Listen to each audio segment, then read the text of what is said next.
So the only thing that we would be doing is really, it would just be extra therapy for you. I mean, and then maybe I have some words of wisdom to share, and some helping you, with radical acceptance, helping you with kind of the same thing you're doing with Haley, but kind of on the SUD side. What does that mean, radical acceptance? Radical acceptance. I'm learning radical acceptance, Robert. Well, the radical seems like bad, like what comes to my head. Like, and bad acceptance isn't, like, is that what it means? No, it doesn't mean bad. It just means like, okay, this is the situation. I'm going to accept it so that I'm not, it's like I can't control this. I can't control the world or people, but I'm going to control what I do. It's like acceptance. Yeah, and that's kind of what the issue's going on now, because at the same time, I can't refuse anything, because I know if I do, it's a violation. But at the same time, I don't want to accept being violated. How many people get abused and are okay with being abused, and then they learn to be okay with it? Well, I've been with the system and shit. I've learned that you need to stand up and you need to say something, because once somebody starts abusing you, they're going to keep doing it and doing it again.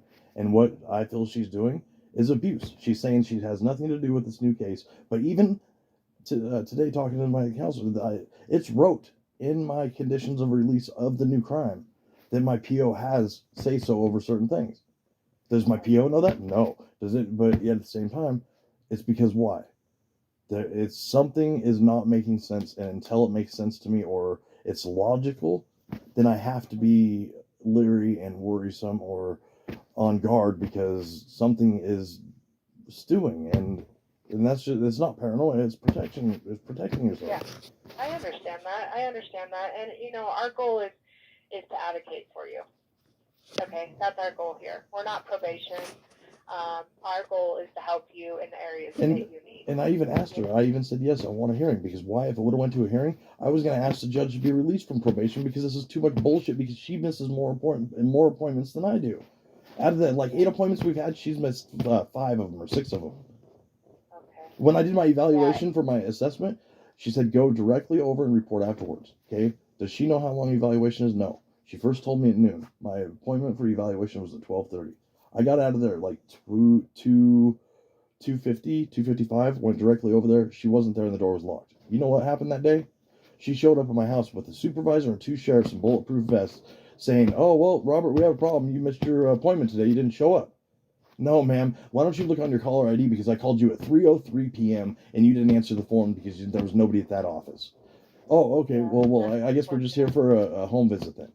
And then even though that's how it happened, even my counselor doesn't really, I mean, she probably does, but when they first showed up, they came to arrest me for a PV for missing my appointment. And then once I showed them my caller ID or my phone and told her to check her caller ID and her voice messages, then they backpedaled and then said, oh, we're here for a home visit. I see. Okay. No, I can see why you're trying to figure things out. You're trying to, and I understand though that my area is like, I just want to help you where I can, Robert. And I feel that I'm getting the help that I need, being in Christmas Valley and being away from all the chaos as much as I can, and then having, I've never had therapy process this productive and this intense and this, not valuable, but it's working better than any of my therapy has before. And yet my PO sits there, and at least 3 times out of our meetings, she's mentioned, well, maybe you should just relocate. Do you have somewhere else you can go? It's like she doesn't want me there. Can I say something? Because I've kind of seen you when you first came here to where you are today. Yeah. And I will second that, what you just said. Like, I have seen huge strides just on how you're speaking, how you're calming yourself, how you're checking the facts, how you're dealing with things. I've just noticed, each time you came in and you saw Haley, it was like you were shedding another layer of those emotions that you were when you came in here that were at a high, right? Yeah. And not being able to deal with them. And so I will second that you have been showing up and doing what you need to do for you, and to try to figure out all this stuff. And that's what I want you to understand is I only wanted to help you out with that, so that's why I stepped back. Now, as far as relapse prevention, anybody who's had drugs and alcohol in their past or has been raised with it, it's just extra therapy. Yeah. You can think of it that way. Yeah, no, It's a safe place. Yeah. I get that, but then at the same time, there's the weight on the shoulders or the unknown of, like, okay, time out. It was because the way that I'm taking it from her own words was that it seems like you and her like talked about the evaluation either before it happened or whatever it was, and that you guys have, as in, she said, we decided that I needed the therapy, as she calls it, re-engage in services. And then me just asking, well, I've never really engaged with services with her. I had that appointment for the evaluation, and then in one time when my therapist wasn't there, I made an appointment with her just to be able to not miss a week, and then have that and have an open door to be able to see how it works with being able to have a communication or whatever it was with her. I said, but I've never really engaged in services with her. She didn't want to hear that.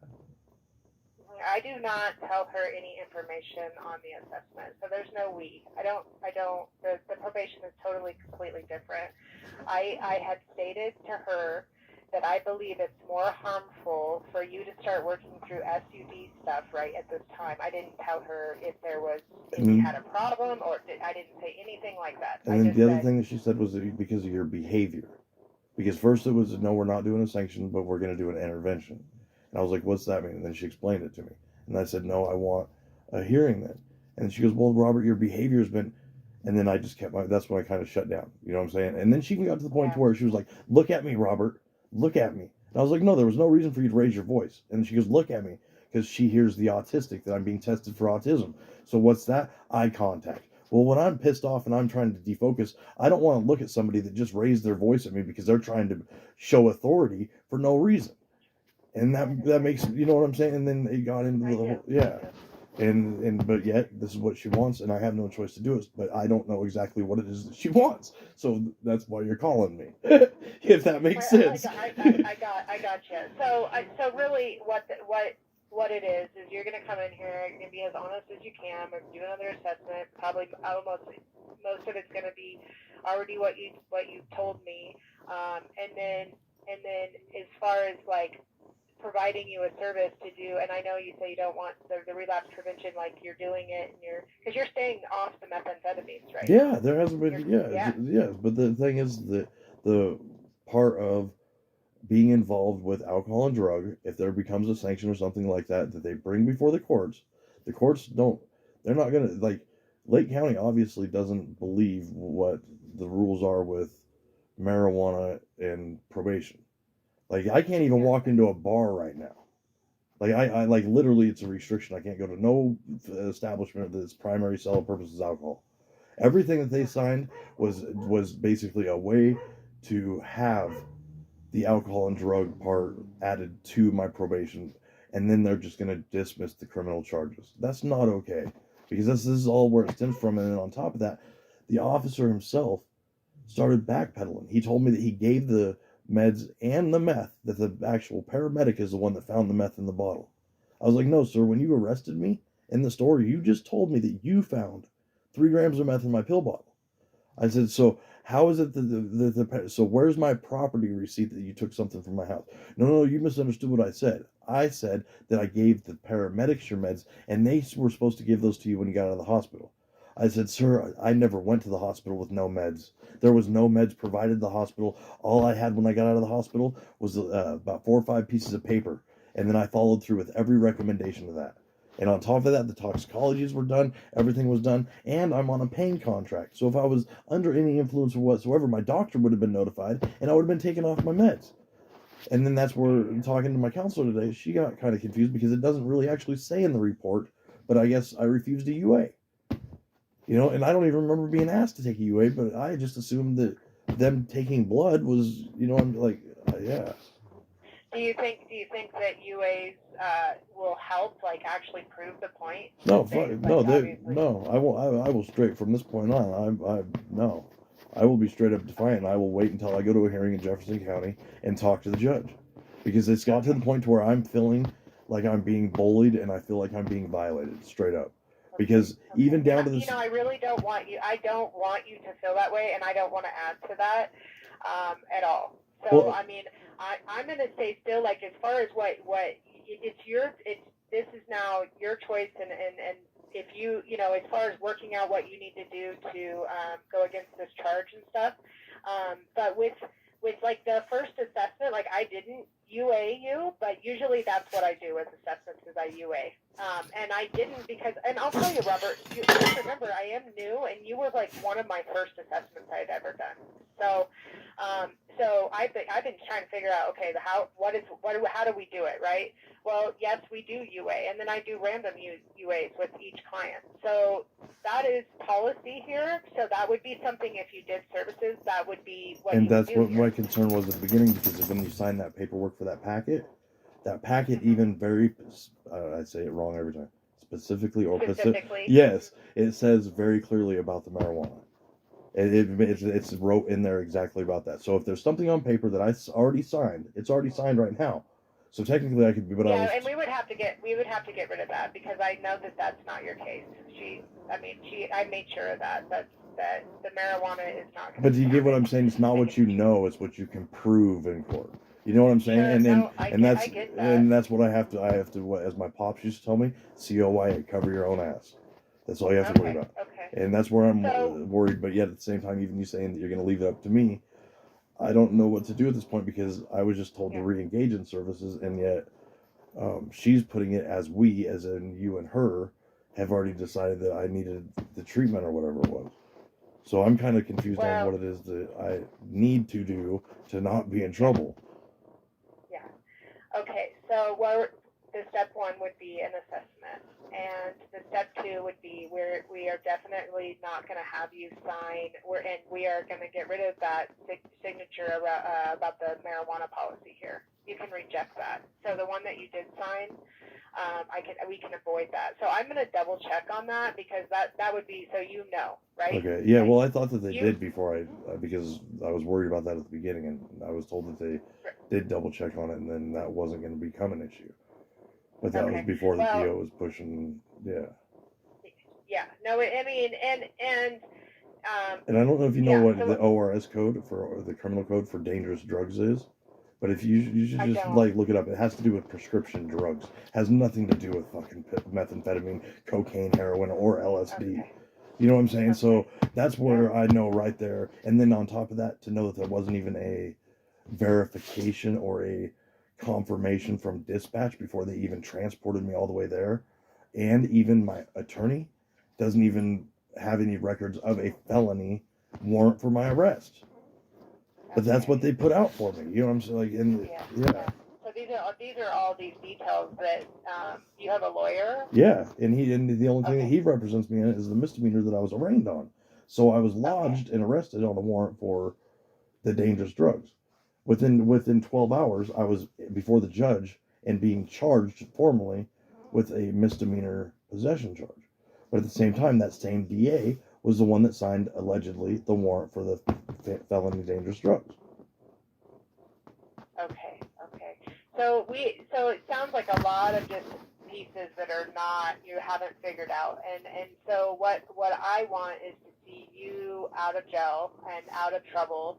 And so I mean, it would probably be the best you come in and do the assessment. So like at that point you are compliant, right? Yeah. You are doing what you need to do. Yeah.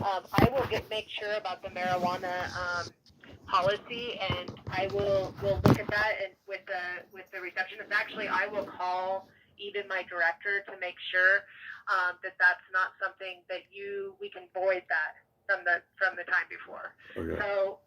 So I'm wondering, when are you coming back into town? Well, I was supposed to be there today for my appointment, but so I'm in the process of getting the CV axle, but it should be within the next couple days. And I was told today that it's supposed to be snowing there tonight or tomorrow, and that put more anxiety on getting home, because I was trying to do the dog kennel. It's going to be a mess. Can we give it, since you have you're doing what you're doing on your end, and Alex, I believe Alex will probably be back Friday. If she's not, then I will call you myself and schedule for next week. Okay, the 30th? Yeah, let me see. I'm just gonna put in for my appointment. I'm gonna put call for eval. Yep. And then So it's gonna be Alex or me on the 30th to schedule you for next week, so that we can just get through this holiday, and then next week we'll get you in for an assessment. Okay. All right. Sounds good then. Hey, I appreciate you being real with me. That's the only way I like it. So sorry if it was too direct. And I just remember, I'm not here to harm, but to help. And so whatever I can do to help advocate for you, I want to do that. Okay. And so I will do my end as far as investigating my part and have some more information too on the 30th for you. Okay. All right. Thank you very much. Take care of yourself and be safe. I will. You too. Okay. Okay. Goodbye. Okay. Bye.